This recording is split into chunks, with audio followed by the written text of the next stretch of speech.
Mesdames, Messieurs, bonsoir, bienvenue sur Alizé pour votre édition de 19h. Nous sommes le mercredi 11 mai.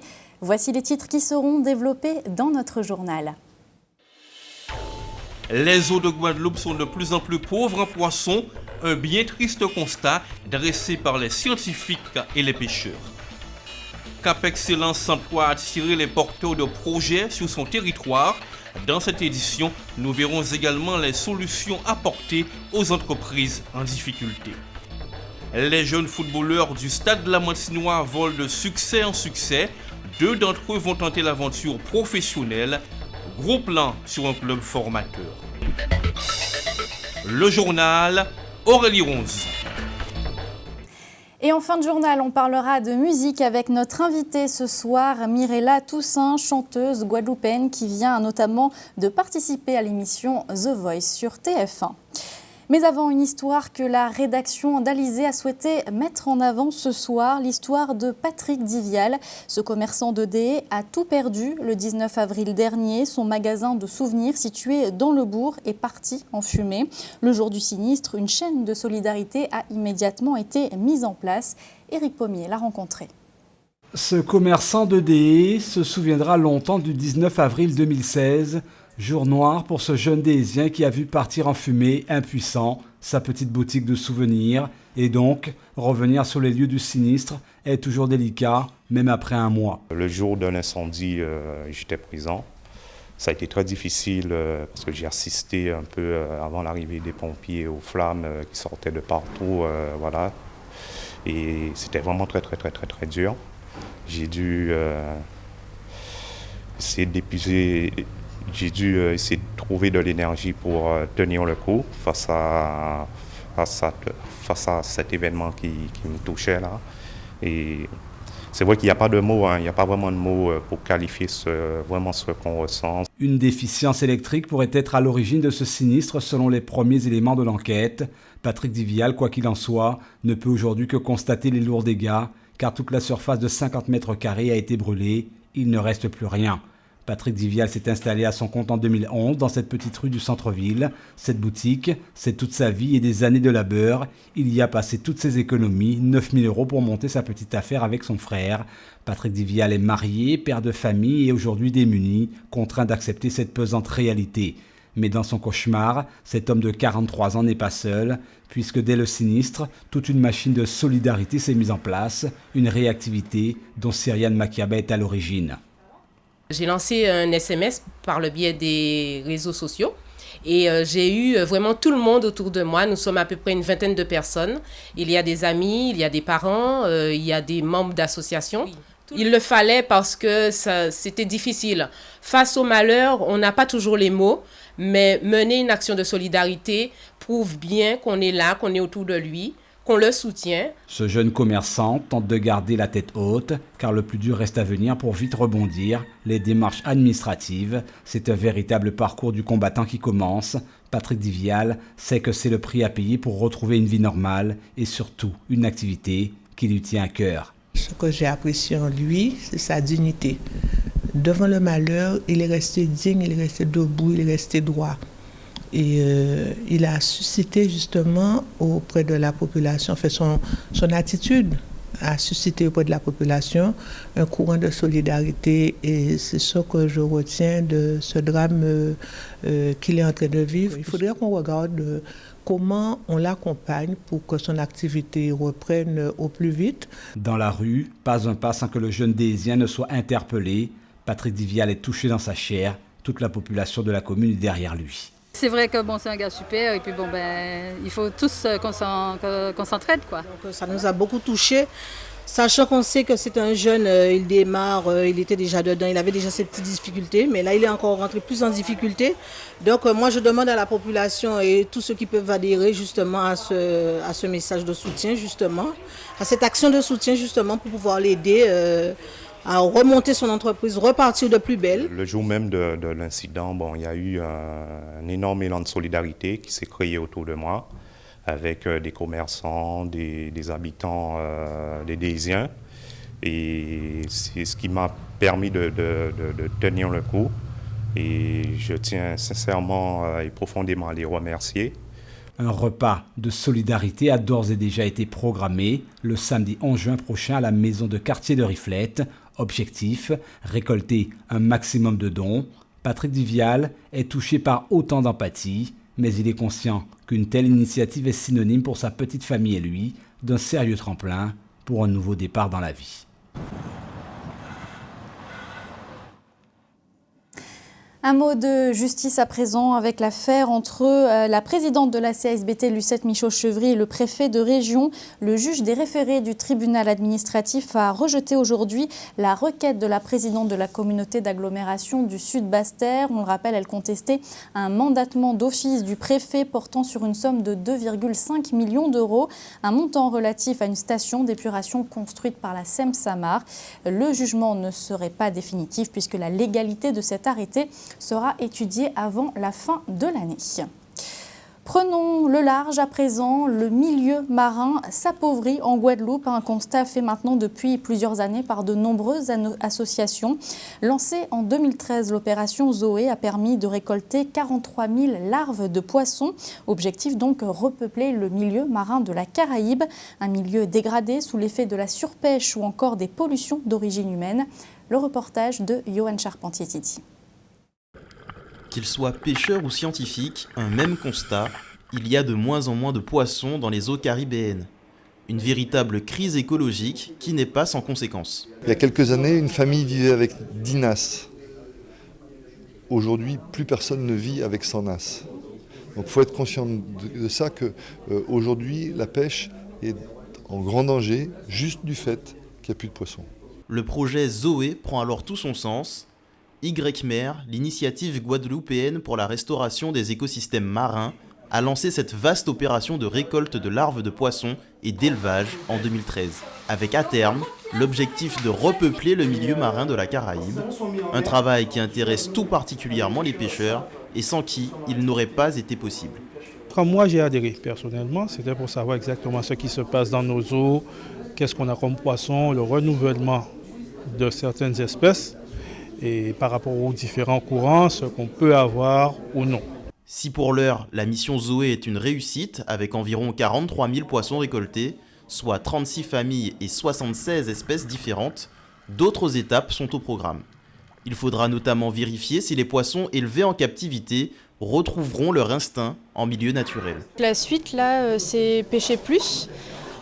Pour pouvoir faire des relâchés en plus grand nombre sur des récifs artificiels sur lesquels on pourra suivre les poissons qu'on va relâcher. Donc on va marquer les poissons avec un petit colorant sous la nageoire pour pouvoir les suivre et savoir comment ils se réadaptent dans leur milieu. Il faudra donc patienter encore un peu avant de voir à nouveau les eaux guadeloupéennes foisonner de poissons.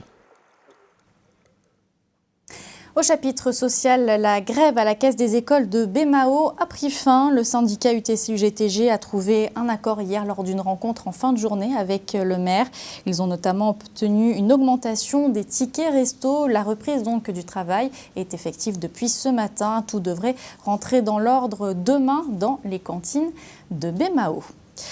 Les premières rencontres économiques territoriales de Cap Excellence ont lieu aujourd'hui au hall Paul Chonchon de Pointe-à-Pitre à travers des conférences débats mais aussi des ateliers. Les entrepreneurs ont pu en apprendre plus sur les opportunités d'investissement et d'installation sur le territoire mais aussi sur la fiscalité. Loïs Ignace nous en dit plus. Pour ces premières rencontres économiques du territoire de Cap Excellence, les porteurs de projets et entrepreneurs ont pu s'informer sur la fiscalité de leur activité.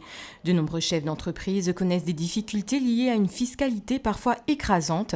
C'est le cas de José Ibalo, restaurateur à Pointe-à-Pitre. Il a posé un certain nombre de questions aux différents intervenants présents. Les difficultés, c'est que je suis sur place depuis 32 ans.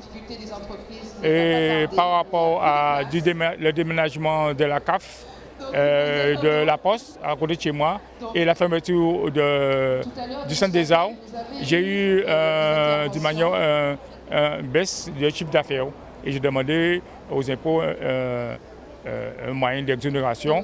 J'ai déposé le dossier et personne ne m'a rien répondu jusqu'à maintenant. J'ai 6 employés. De la manière que ça se déroule, je compte déposer le bilan. Sur le territoire de Cap Excellence, des avantages fiscaux existent et permettent aux entreprises un allègement de l'impôt. Des solutions sont proposées pour bénéficier d'une remise ponctuelle. À Cap Excellence, par exemple, il y a ce qu'on appelle la ZFU, la zone franche urbaine, territoire entrepreneur, qui permet à ces entreprises de bénéficier d'une exonération pendant 5 ans, à 100% dans la limite de 50 000 €. Et puis après, il y a une dégressivité sur 3 ans, 60% d'abattement, 40% la deuxième année, 20% la troisième année. Donc pendant 8 ans, l'entreprise voit son impôt sur les bénéfices soit complètement exonéré, soit diminué. Le dispositif qui a été mis en place pour accompagner les entreprises en difficulté, c'est la commission des chefs de services financiers. Il peut déposer un dossier et à ce moment-là, toutes les difficultés financières qu'il a au niveau de ces différentes administrations seront étudiées. On lui proposera certainement un aménagement, voire peut-être même des remises d'impôts. Les travaux engagés sur le territoire de Cap Excellence ont occasionné une perte de la population liée à la rénovation urbaine. Néanmoins, la zone franche urbaine représente un avantage réel pour l'économie de Cap Excellence. Le Pointe-à-Pitre a mis en place sur une large partie de son territoire, c'est près de 15 hectares sur le centre-ville et sur la zone dite des faubourgs, sur ces 2 zones et sur la zone de l'assainissement, sur ces 3 zones même. Ce sont 15 hectares qui sont en zone franche urbaine depuis à peu près 12-13 ans et qui a permis à ce jour de générer plusieurs centaines de millions d'exonérations fiscales au profit directement des acteurs de la vie économique. Dans la communauté d'agglomération Cap Excellence, 16 000 entreprises sont implantées et génèrent à ce jour 61 138 emplois. Une fondation pour la mémoire de l'esclavage, c'est ce qu'a annoncé hier le président François Hollande lors de la cérémonie de commémoration de l'abolition de l'esclavage à Paris. Un musée pourrait également voir le jour dans la capitale française. Des annonces accueillies plutôt favorablement, notamment ici en Guadeloupe. C'est le cas de Luc Renet, membre du CIPN, le Comité international des peuples noirs. Il reste tout de même assez dubitatif. Sa réaction au micro de Jacques Damprobe. Monsieur Hollande nous a habitués à des promesses qu'il ne tient pas. Je rappelle qu'il y a 1 an exactement, le 10 mai, il a fait ici même en Guadeloupe, dans le cadre de l'inauguration du Memorial Act, une annonce très forte qui a d'ailleurs suscité une standing ovation. On a pensé qu'il allait enfin indemniser ou rembourser nos voisins haïtiens, je dirais de la rançon que la France a perçue indûment pendant des décennies. Et finalement, 1 an après, on ne voit rien derrière. Donc ce sont des effets d'annonce. Maintenant, si réellement, à 1 an de son départ de la présidence de la République française, il envisage de faire cette fondation, ce musée ou ce mémorial, je dis que c'est tant mieux pour le peuple français. Pourquoi? Parce que pour avoir vécu pendant quand même pas mal d'années en France, j'ai quand même constaté, comme d'autres, que les Français ne se sentent pas du tout concernés par leur histoire, enfin par l'esclavage. Pour eux, ce sont les Anglais, voire les Américains qui ont fait la traite et l'esclavage, mais pas tellement eux. Et dans le même temps, une fondation esclavage et réconciliation va voir le jour en Guadeloupe. Elle sera composée de descendants d'esclaves, de colons et d'Indiens. Une fondation qui annoncera le 23 mai prochain le lancement du projet de mémorial national des victimes de la traite négrière et de l'esclavage colonial à Paris. Luc Renet, membre du CIPN, s'y oppose fermement. On l'écoute, il est toujours interrogé par Jacques Damprobe. On nous a fait croire que d'un premier temps, M. Serge Romana et son association, le CM98, le comité Marche 98, ont décidé de mettre en place, si vous voulez, cette fondation. Et que dans la foulée, certaines personnes dont vous avez cité le nom, à savoir M. Dejaham, comment il s'appelle, M. Ayotte, enfin les plus gros des béquilles de la Martinique, ont fait semblant d'adhérer. Mais en fait, ils étaient déjà d'accord avant. Donc c'est une mise en scène. Il est évident que pour eux, c'est pain béni. Parce qu'à travers cette démarche, ils vont croire qu'ils n'ont rien à quelque part donné à payer, entre guillemets, ou bien à restituer un titre de réparation. Et quelque part aussi, c'est une façon de dire aux Français et à l'État français qu'on peut passer directement de l'esclavage à la réconciliation. Moi, je pose la question suivante. Est-ce que, concernant les nazis et concernant les juifs, nos amis, nos frères juifs, parce que je n'ai aucun complexe par rapport à cela, auraient pu dire, écoutez, on ne fait pas de réparation, on passe à perte et profit les souffrances de nos parents, et puis on passe de l'Holocauste à la réconciliation. On en vient à notre tour d'horizon de l'actualité dans notre grande région de la Caraïbe. Nous irons ce soir à Cuba avec un nouvel opérateur téléphonique qui permettra aux touristes américains d'utiliser leur téléphone. Mais tout de suite, direction Saint-Kitts avec ce forum sur la géothermie. Voici l'actualité Caraïbe. Le développement de l'énergie géothermique au sein de l'Organisation des États des Caraïbes orientales et ses perspectives économiques et durables font l'objet de discussions à l'occasion du Forum régional géothermique qui se tient jusqu'à ce jeudi 12 mai à Saint-Kitts. Cette rencontre est organisée par le CARICOM, la communauté des Caraïbes et l'ORCO en collaboration avec le gouvernement de Saint-Kitts-Nevis. Elle a pour thème « Opportunités et synergie de collaboration ». Le Premier ministre de Saint-Kitts-Nevis, qui a prononcé le discours d'ouverture, a informé l'Assemblée de la forte détermination de son gouvernement en faveur du développement des énergies renouvelables dans son pays. Le docteur Timothy Harris a rappelé la nécessité pour les îles de la Caraïbe, qui sont parmi les plus endettées du monde, de se tourner vers les énergies propres et durables. Il a précisé que les pays membres du CARICOM ont signé l'accord de Paris sur le changement climatique lors de la journée internationale de la Terre nourricière organisée par l'ONU le 22 avril dernier. Timothy Harris a annoncé la mise en place d'une feuille de route pour son pays afin de contribuer à l'objectif de réduction de 2 degrés Celsius du réchauffement climatique mondial. Le Centre de contrôle américain des maladies met en garde les voyageurs contre les risques liés au Zika à Saint-Barthélemy.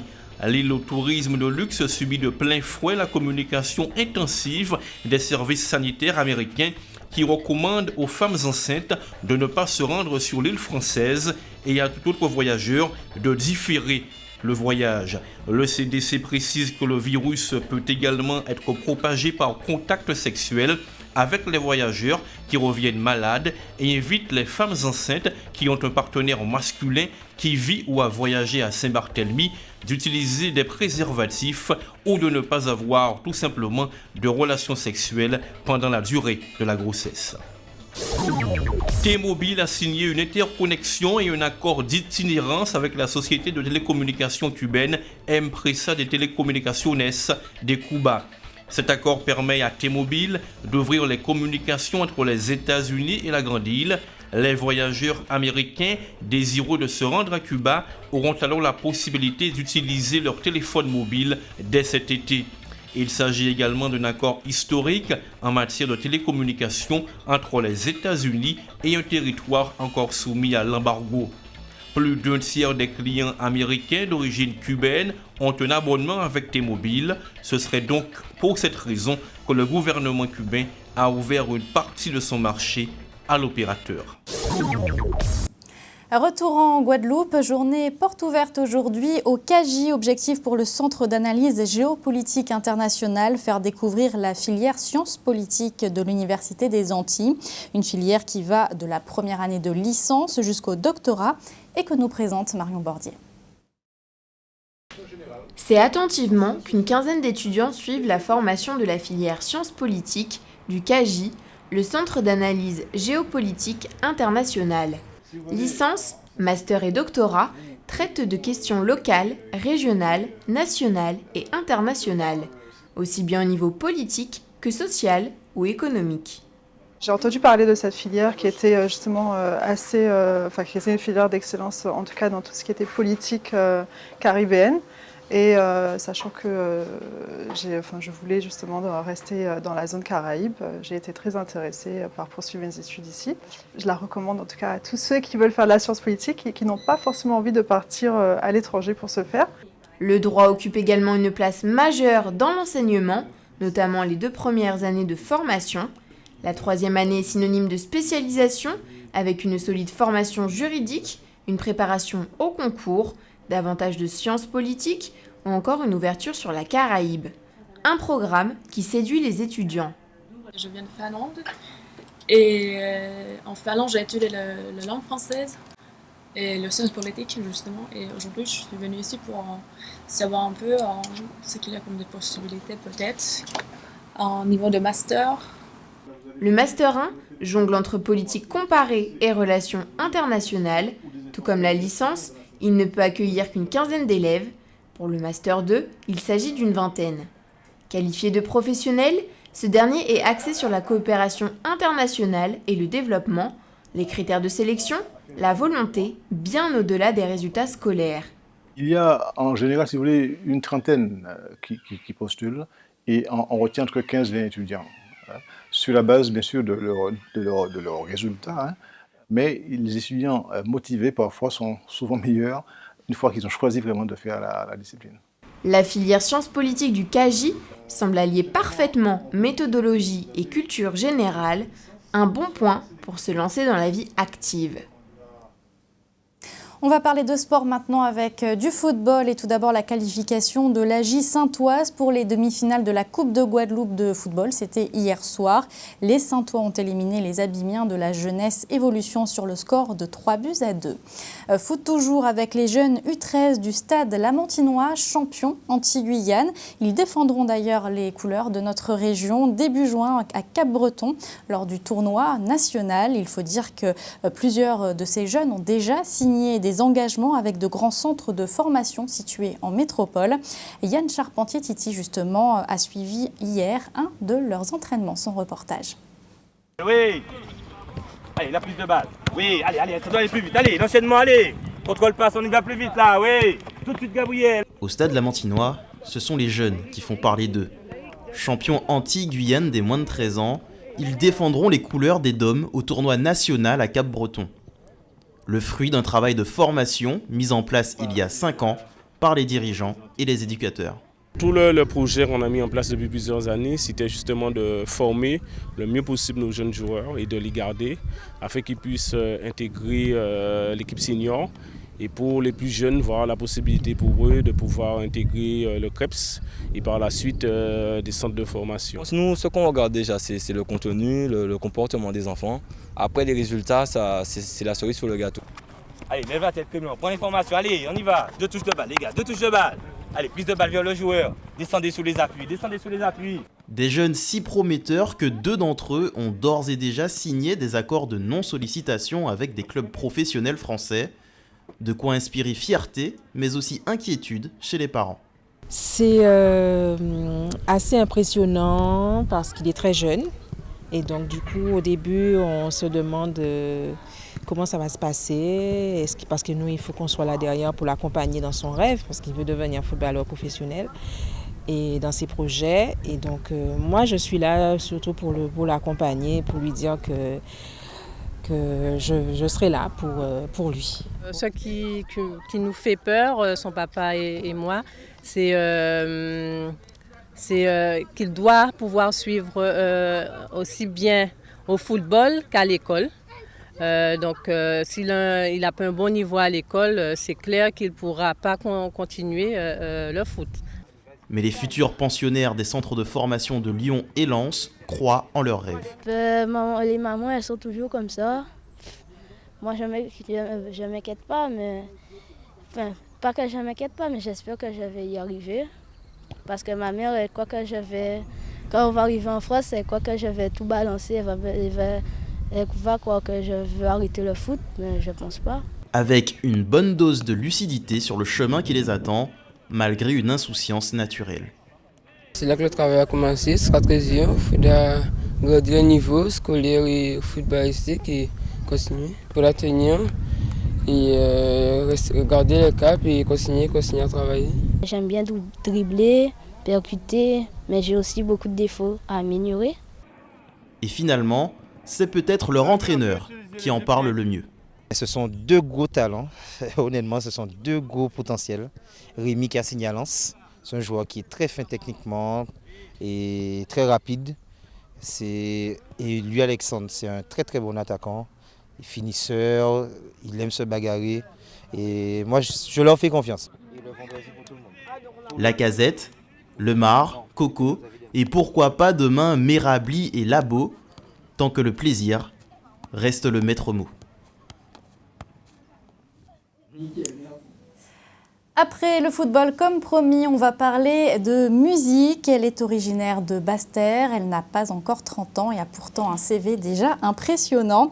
Dernier événement en date, sa participation à l'émission The Voice. Bonsoir Mirella Toussaint. Bonsoir Sophie. Alors avant d'en savoir un peu plus sur vous et surtout comment s'est déroulée cette aventure The Voice, je vous propose de regarder un florilège de vos prestations, séance de rattrapage donc si vous n'avez pas suivi l'émission The Voice. C'était rien, aussi peu que mon corps, avant toi se souvient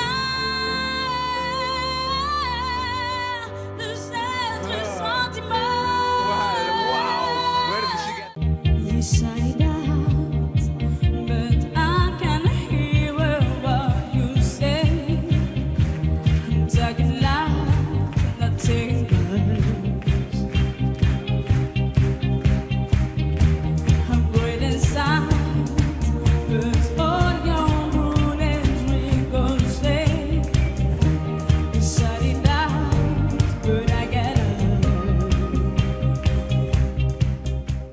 Mirella Toussaint, ça vous fait quoi de revoir ces images ?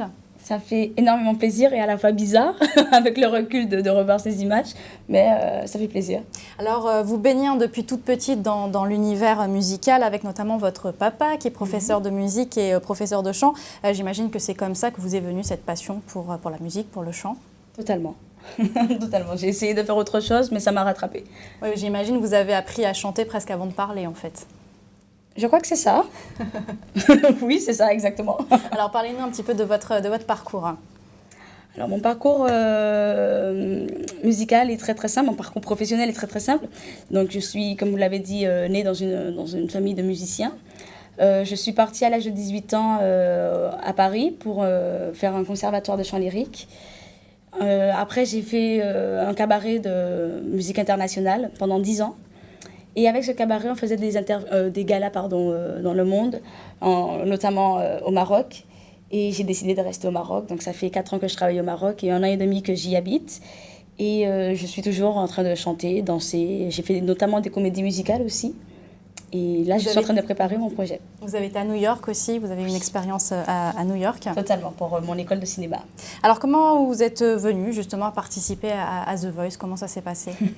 Ça s'est passé par le biais d'une rencontre que j'ai eue au Maroc avec un ancien talent de The Voice qui s'appelle Laurie. Et elle m'a inscrite sans que je ne le sache. Je l'ai su quand j'ai reçu un mail de la production me disant qu'ils ont apprécié ma vidéo et qu'ils voudraient bien me voir à l'émission. Alors vous êtes allé loin justement dans l'aventure. Vous avez été repêché une première fois par Mika, puis la semaine suivante malheureusement vous avez été éliminé. D'ailleurs ça n'a pas beaucoup plu sur les réseaux sociaux, notamment sur Twitter. On trouvait cette élimination injuste. Vous, comment vous avez vécu ce moment, ce 16 avril, quand vous avez été éliminé ? J'avoue que j'attendais ce moment parce que je savais que c'était le moment où j'ai commencé à me sentir à l'aise sur ce plateau télé. Mais je ne m'attendais pas à un tel buzz. Ça m'a fait plaisir, mais en même temps, c'est pas que ça m'a effrayée, mais comment dire ? Non, je ne m'attendais vraiment pas à prendre la toile comme ça, vraiment. Alors maintenant, il y a un après The Voice, j'imagine. C'est un tremplin justement qui permet justement d'aller loin dans ce que vous souhaitez faire. C'est un tremplin que j'espère justement va m'emmener loin dans ce que je veux faire. Mais c'est vrai que c'était une belle expérience. Au moins, je sais que j'ai les épaules assez larges pour pouvoir faire ce que je veux faire, aller où je veux aller. Et ça fait plaisir. Alors, quels sont vos projets justement ? Là, je suis en train de préparer mon album. Donc, je suis en train de passer en studio actuellement avec mes musiciens. Je suis en vacances. Un album, est-ce qu'on va retrouver du gospel ? Parce que je sais que c'est on va dire, une de vos passions, le gospel. Est-ce que ce sont des chants lyriques ou alors un mélange de tous ces styles ? C'est vrai que ma formation est très entre le gospel et le lyrique et aussi le jazz. Mais je traduirais mon album plutôt de musique jazz caribéenne, si je peux dire ça ainsi. Un album à retrouver avant la fin de l'année, il y a une date déjà de prévue ? Il n'y a pas encore de date, il n'y a pas encore de date de prévue, mais je communiquerai dessus en tout cas quand ce sera le moment de le faire. Mais il est principalement en créole, avec un titre en anglais. Et voilà. Vos actualités ici en Guadeloupe, parce que ça fait quelques jours que vous êtes en Guadeloupe, vous allez vous produire, je crois, sur plusieurs scènes. C'est ça, notamment à 2 endroits. Donc le premier endroit sera le vendredi 13 au Gosier, au restaurant Le Patio qui se trouve à l'espace Jardin Biguine, Pyrénées-Gosier. Il faudra réserver d'ailleurs.